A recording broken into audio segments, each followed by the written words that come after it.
All right. I promise you I'll get that fixed on our board. I've got a board that's due today, and I expect that it shouldn't be long before I can have it instituted and inside the system and operational. So just bear with me for a day or so.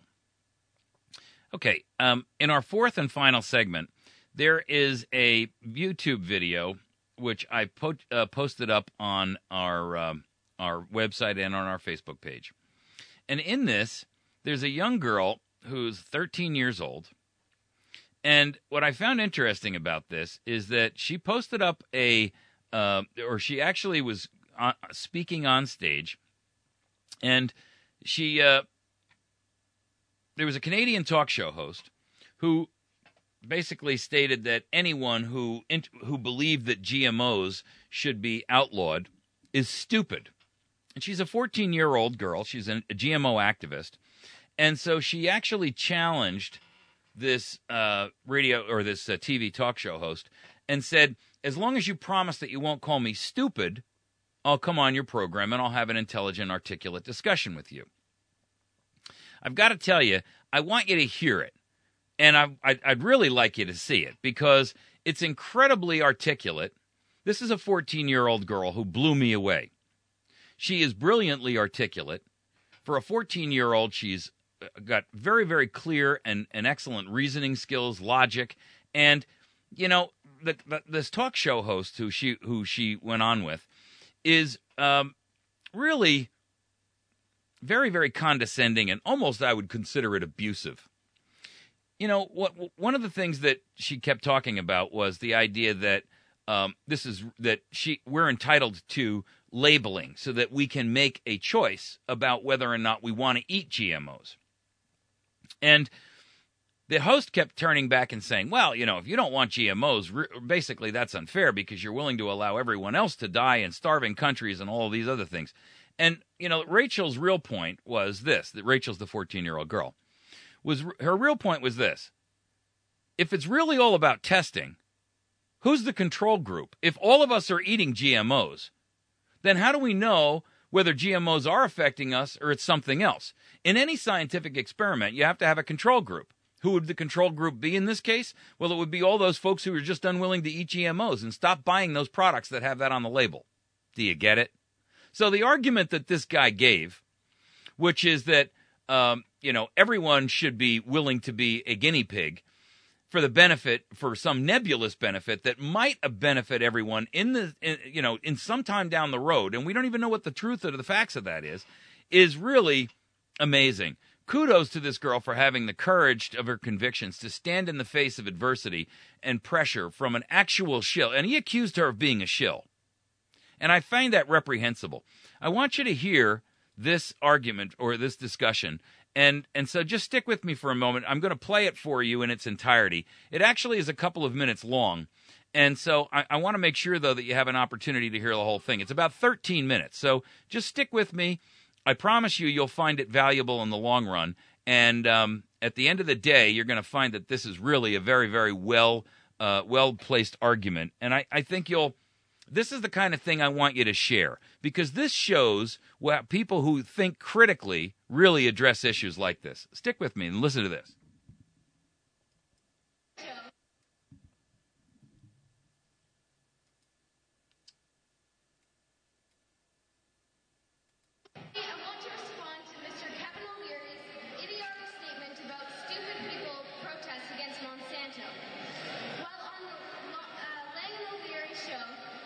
Which aired on CBC May 27th, Kevin O'Leary said to all of us, and I quote, "I have an answer to these people.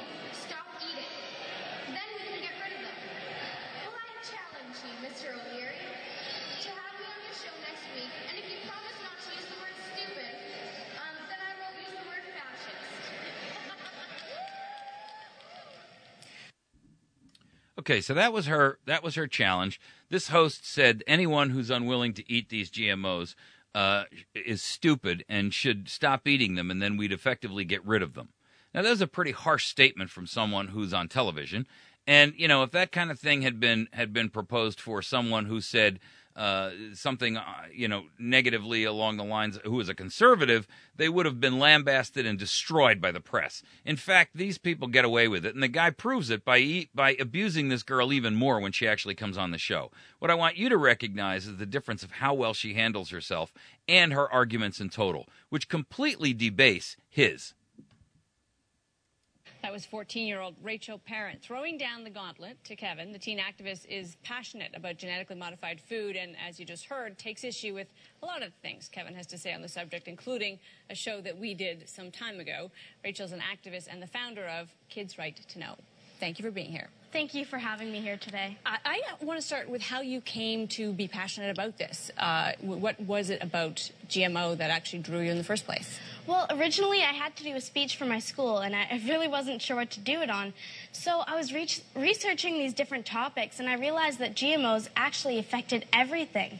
So I decided to go with GMOs and researched it more and more, and then eventually I just got so into it protesting and got so into it I started doing speeches for other people. Who are the other people you're doing speeches for? I actually go to schools, and I also do speeches at protests and different conferences as well. Are your parents involved? Is it something that they supported, or was this something that you did all on your own? I did it, but they support me completely. Yeah.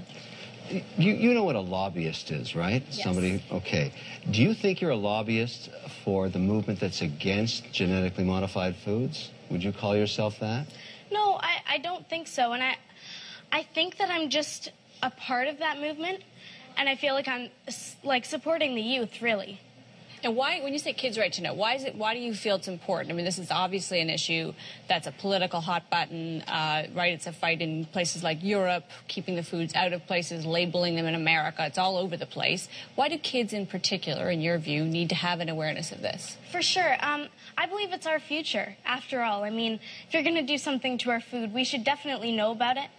And we're the ones who might have to live with these consequences. So why not be informed about it? Do you make the assumption right out of the gate that all kids your age believe that this is a bad thing to experiment with foods to make them better or worse? Is this something that you think everybody thinks is bad?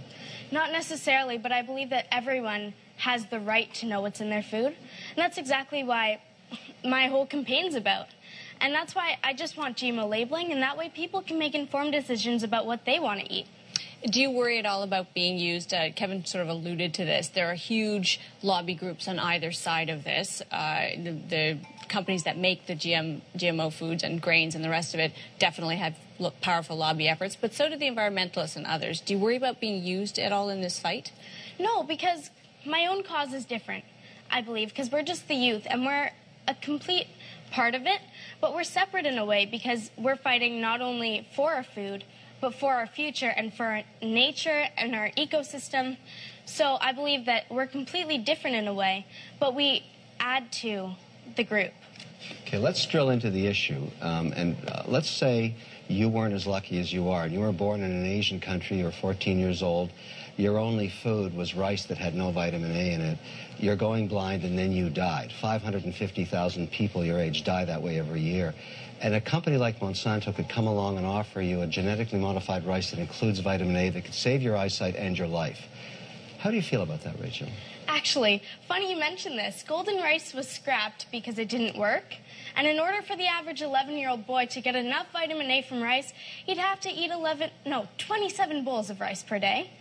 And another thing is, the reason there's blindness isn't because there's a lack of vitamin A in the rice. It's because their diets are simply rice.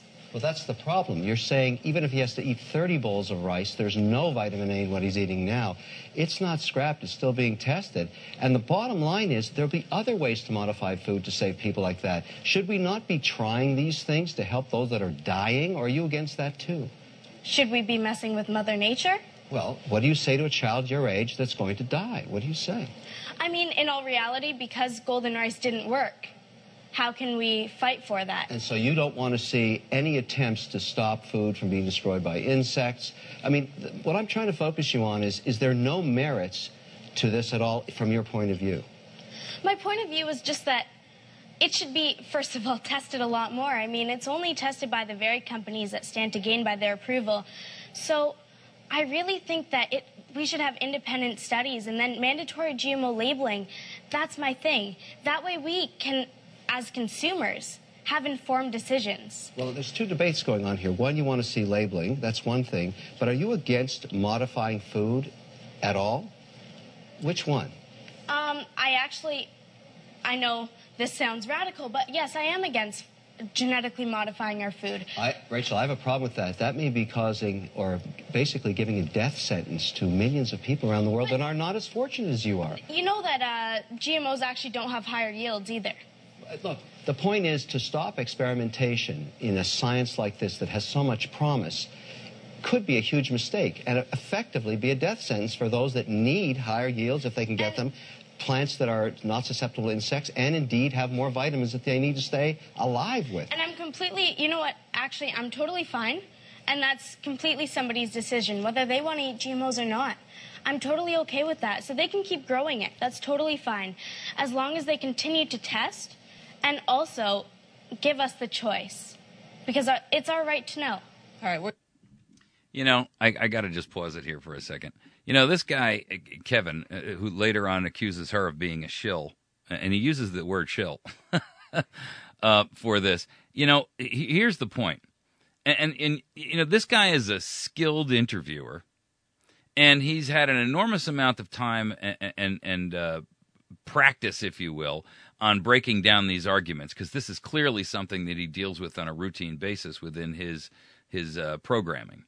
And for him to try to assert that she is doing something inappropriate here, or that she is being harsh about her positioning, when really all she's saying is, we have a right to know, and it should be on the label. And she has refuted every argument that he's made about the golden rice and the vitamin A and all the rest of that. You know, we don't have to be guinea pigs and lab rats for the benefit of some corporation's bottom line. We have a right to know. And her point is simply this. It's okay for them to test, but give those of us who don't want to participate in the test the right to do so and say so.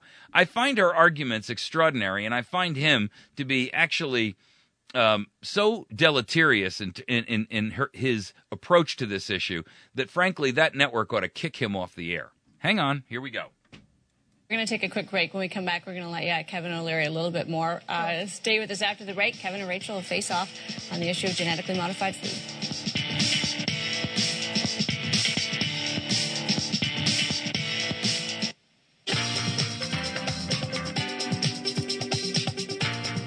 About 90% of all corn, cotton, and soy planted in the U.S. has been genetically modified. The use of these types of seeds around the world is widespread and growing.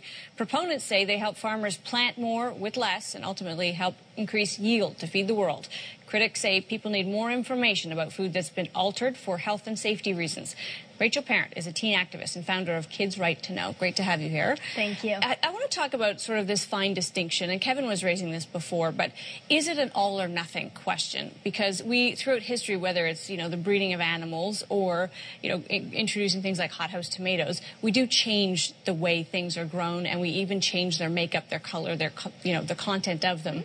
We just do it more slowly outside of a lab.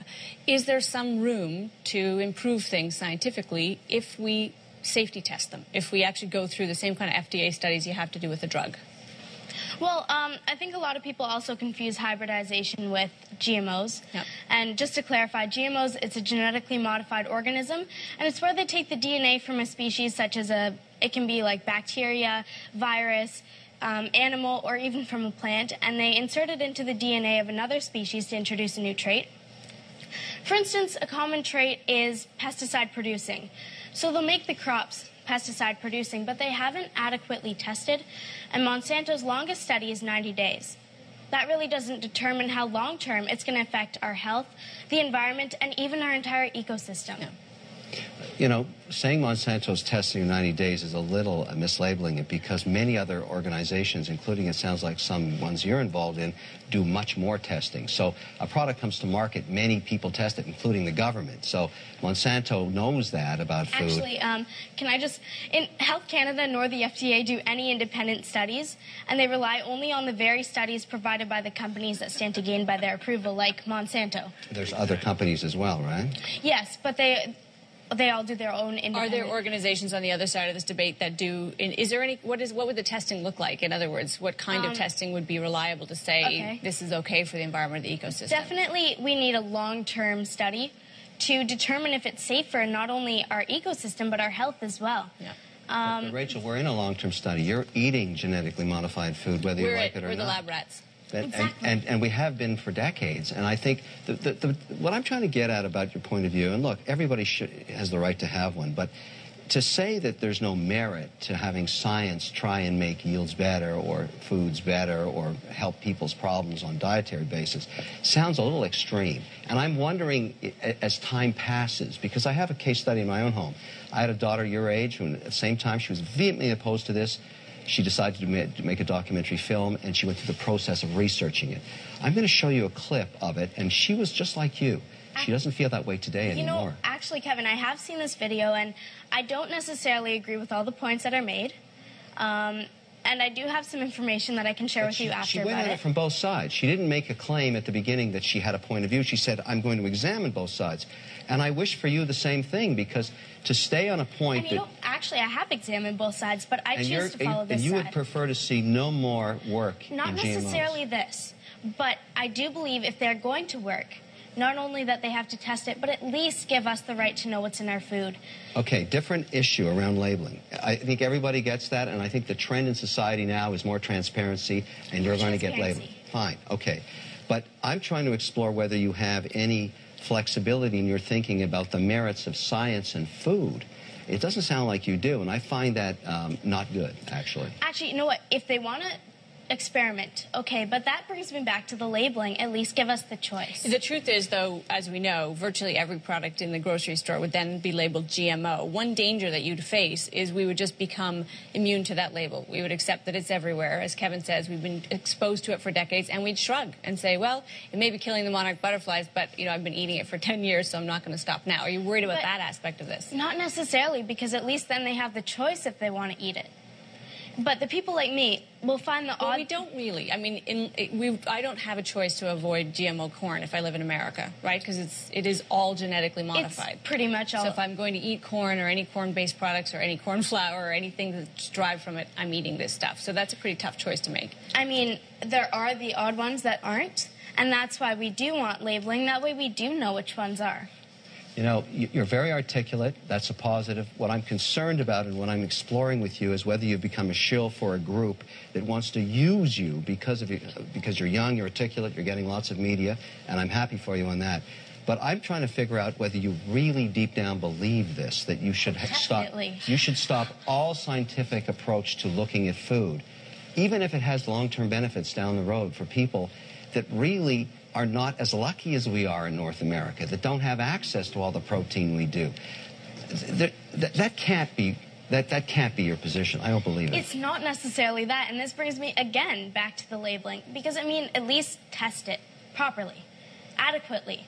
That way we know as the consumer if it's safe. And you know what? Okay, whoever wants to eat it or whoever wants to experiment with it, go ahead. But okay, Rachel, I give you the labeling. Let's say we mandate everything's labeled. Got that. Would you allow companies like Monsanto and many others to try and modify foods to the benefit of all human beings everywhere? Are you anti-science? Yes or no? I'm not anti-science, but I'm for responsible science and ethical progress. Science that's proven safe by not the very same companies that stand to gain by their approval. And I'd like to say we have no evidence, and we may want to withdraw the accusation that you're a shill. What you are is clearly a passionate 14-year-old, and we need more of those in the world. I've always thought that as people age, because you can have a vehement position at one time in your life, but when you start to see the evidence on the other side of it over time, you may change your minds. And from my point of view about you, I hope that happens. Is that likely to happen, Rachel? No. All right. We got to leave it there, but we do appreciate you being here with us. Thank you. Rachel Parent. Coming up after the break, a sleek new... All right. So let's just analyze this for a moment, because it's important that you understand the true implications of what this guy was attempting to do. First of all, making her out to be, or making her position out to be one that was demanding that no GMOs can be allowed, or that all GMOs be banned, was not her position at all. In fact, what she said was, one, it requires further testing and independent testing, not just testing by the organization that promotes it, because they got a dog in the hunt.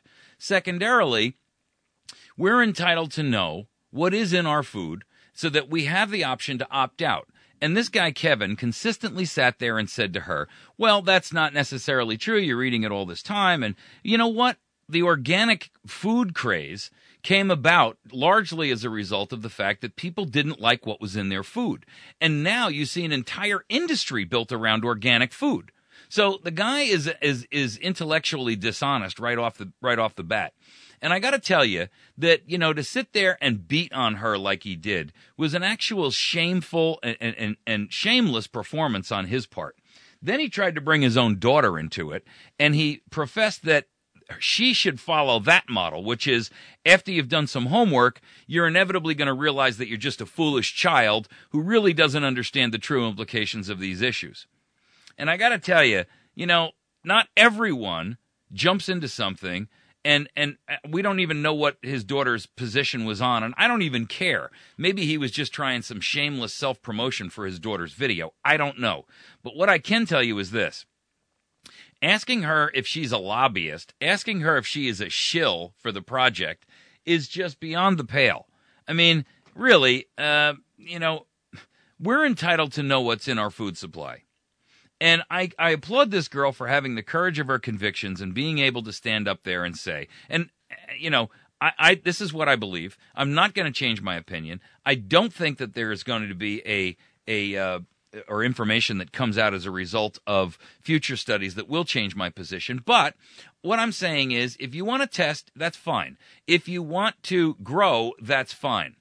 But we are entitled, and I have to ask the obvious, we're entitled to know what's in our food supply. I got to ask the obvious question. If you look at the fact that two of these hosts are sitting there saying, well, we've been eating this for 10 or 15 years. Well, have you noticed in society the vast amount of obesity and the vast climb in things like Alzheimer's and cancer? Maybe that is a direct correlation to GMOs. But we'll see. We'll never know, because the longest health term or health study the longest term study is 90 days by their own admission. And the FDA doesn't have a single scientist on staff. For the record, by the way, the FDA does zero testing. The Food and Drug Administration does not do testing. All they do is review the testing by the company who actually provides the product. And of course, they're motivated to slant the testing or misalign some of the results to skew the results for the benefit of getting the product out to market. And what we now have is the Monsanto Protection Act, which was sponsored by our own Roy Blunt here in Missouri, and we know that he's a true shill for Monsanto, because for the first time in history, a corporation has been given both legislative and judicial protection for a product which may or may not turn out to be harmful. Here's what the Monsanto Act says. If you provide a product and it's proven to be dangerous, there is nothing that we can do as a nation legislatively, and you're immune from civil lawsuits and criminal prosecution. Ladies and gentlemen, I have never heard of any company that has gotten that kind of beneficial treatment by any national government, period, unless they're already in complete and total tyranny. And I got to tell you, that's exactly where we are today. You see, where we stand is complete and absolute dissolution of everything that our nation stands for. And we now have a corporatocracy where corporations are ruling the world, ruling the nation, and ultimately what we have is a scenario where these companies are, for their own benefit, promoting products that they know to be dangerous to us, and they just don't care. And government is backing their play. Okay, I've got to mention the Common Sense Property Rights Coalition meeting for this evening, tonight at 6 p.m. at Spring Dipper. That's in Mammoth Spring. If you want more information on it, 417-264-2435. That's 417-264-2435 or 417-270-1724. And that will be at the Property Rights Coalition group for Mammoth Spring area at 6 p.m. tonight at the Spring Dipper. Thanks very much. Have a great night, a great day. Make sure that you find us at americasvoicenow.org on the web, at facebook.com/americasvoicenow, and then please make sure that you find and share our videos on our YouTube page and our YouTube channel at youtube.com/americasvoicenow. Thanks for being with us today. We'll see you tomorrow morning bright and early. Have a wonderful day.